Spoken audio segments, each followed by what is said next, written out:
Hello, what's up? So, andito nga pala tayo ngayon sa Nueva Ecija. Paluwas tayo ng Manila kasi pupunta akong office. Di bali, doon kasi sa work ko,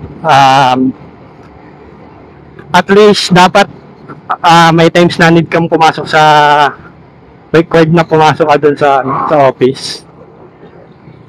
So, ngayon napagpasyahan ko magmotor. Pero usually kasi nagko-commute lang ako. Since mahirap din kasi yung laging hindi nagagamit yung motor. So, nandito na tayo sa kahabaan ng Santa Rosa Tarlac Road. Ang tagus natin dito is Maharlika Highway na. Time check lang, 6:45 na ng umaga.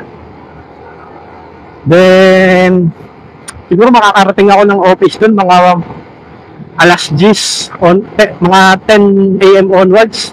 Since ang estimated time travel ko kasi sa motor is mga standard 3 hours and 40 minutes paluwas. Pero tingin ko makakabutin tayo ng mga 4 hours yun. Since hindi naman tayo mag-expressway, maulan din ang langit ngayon. Pero sana hindi tayo pabutan ng ulan. Sinakto ko talaga bago ako lumuwas eh. Chin-change ko muna tong motor na to eh. Tagal na rin din na chin-change eh. Na-stuck na yung langis niya eh. So kaya medyo swabe yung takbo natin ngayon.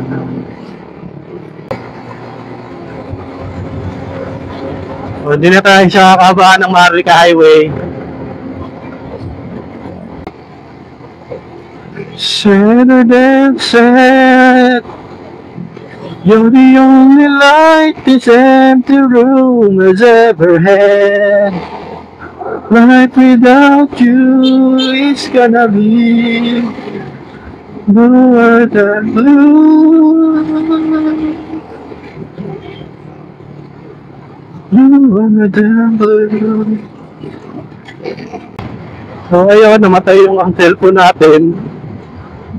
Nagulo kasi ito eh. I-restart to naman. Pag nalulubak siya. Dito yung may lubak eh. Oh. Ayan, padalikado yung lubak. Okay, lagpas na tayo ng San Leonardo. Pupunta na tayo ng Gapan. Gapan City. Dito na tayo sa City of Gapan. Dito sa mga lungsod ng Nueva Ecija. Ang bayan ni Emeng Pascual.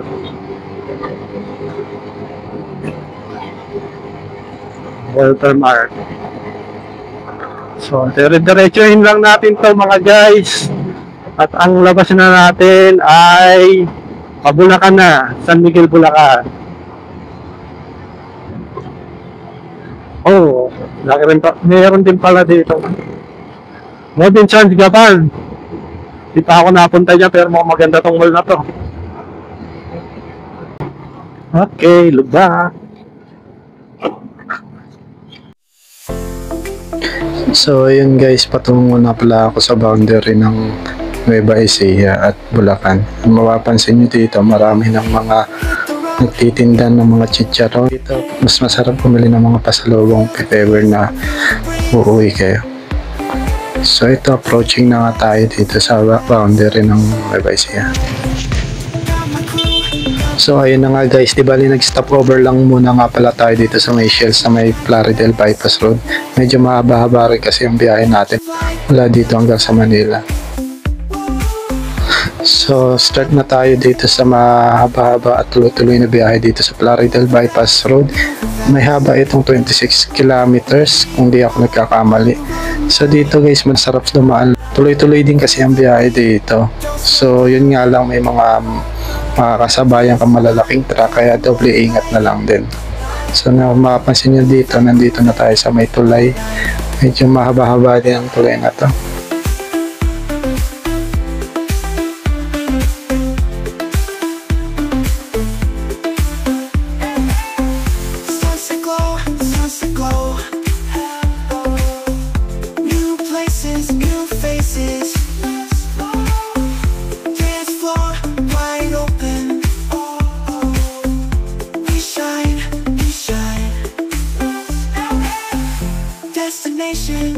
destination. Rock this town, rock this town. Feel free. Beat drops, so sweet. Feel alive, feel alive. We are on the road now. Feel the beat, don't slow down. Dance until the morning light. Moving, grooving all night.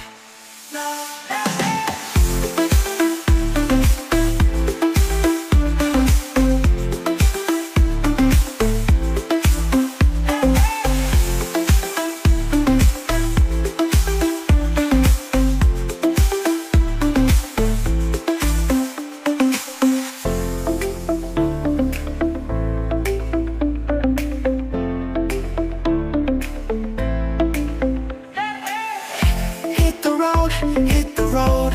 Hey, hey. Feel the breeze, feel the breeze. City lights, so bright. Got my crew, got my crew. Pack your bags, let's go. Catch a flight, catch a flight. Woo. Music loud, music loud. Moving fast. We are on the road now. Feel the beat, don't slow down. Dance until the morning light. Moving, grooving all night.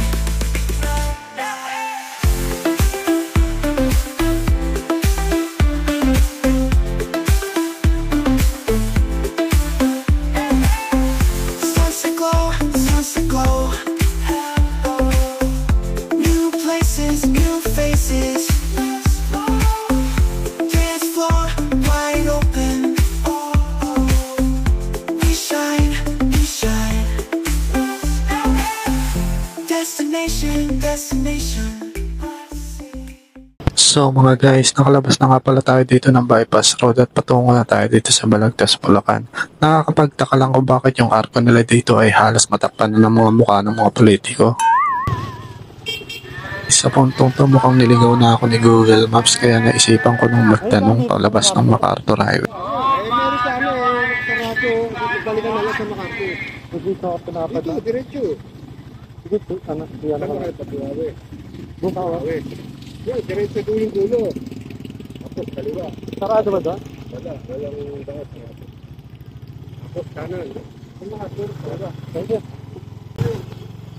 Salamat. At sa wakas nahanap ko rin ang palabas ng MacArthur Highway. At dito ko napag-isip-isip na kaya pala ako niligaw ni Waze ay para iuus ako dito sa napakahabang traffic dito sa Bukawi. So guys, napansin ko lang na may mga ginagawa din palang kalsada dito sa tapat ng Bukawi Market. Kaya siguro traffic. At sa wakas nakalagpas din tayo sa mahabang traffic at patungo na nga tayo dito sa Marilao, Bulacan. Mabuti at dito'y maluwag-luwag nga ang daloy ng trapiko kaya pinaspasan ko lang ng konti.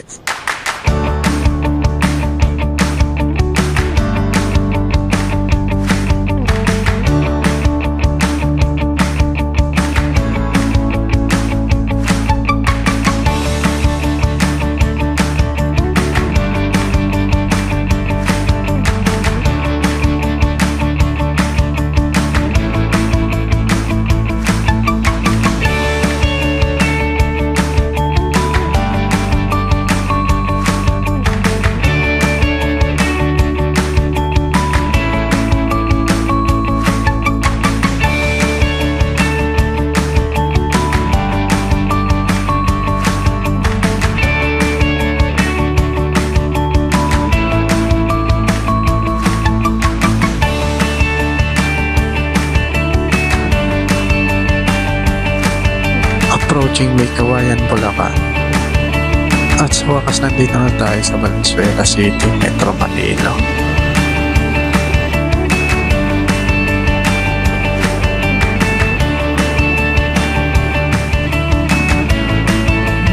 Dito na tayo sa Monumento, Caloocan.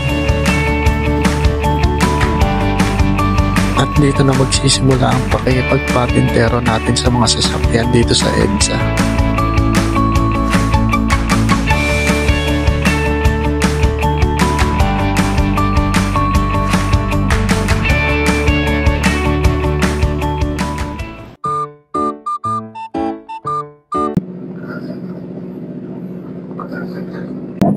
Pauwi na tayo.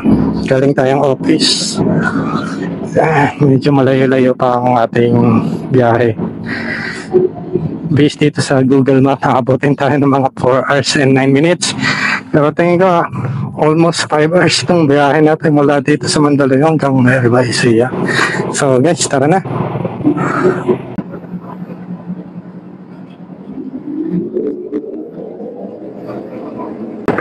So guys, let's go. Ayun. Kaya galing lang natin ng office, so palabas na tayo.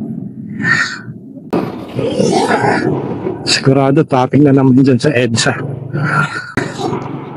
Dito tayo. Iwas tayo sa EDSA dahil pag ganitong mga oras na to, sigurado build up na naman yung traffic dyan. Stop, got a dream, can't let go. Cubicle walls, clock ticks fast. Email ping, busy call.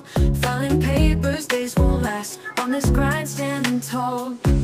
Working all day. No sleep, just making my way. Working that pay. Gonna shine. Update lang guys. Dito tayo ngayon sa Paso de Blas. Bale, nag-stop lang tayo para mag-water break. Okay, let's go. So guys, dito tayo ngayon sa Service Road, North Luzon Service Road. So yung kaliwa ko, North Luzon Expressway. So update lang sa travel time. Currently sa Valenzuela, estimated travel time patungong Nueva Ecija, Zaragoza, meron pang almost 3 hours. So siguro after kung madaan doon sa MacArthur Highway, mag-stop over muna ako para kumain kasi hindi kakayanin kung tuloy na biyahe. Nagtagal din ako kanina sa traffic sa EDSA. Sana lang di tayo abutan ng ulan, no?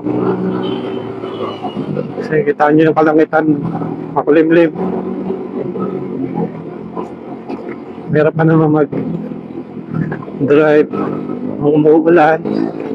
Maraming hazard sa daan.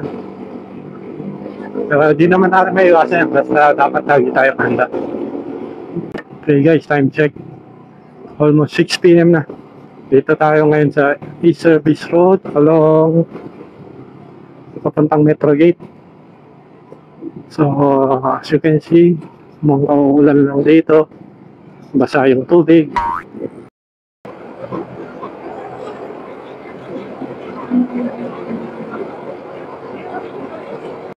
Ngayon guys, di bali nandito nga pala ako sa 7-Eleven Marilao para mag-stopover lang sana.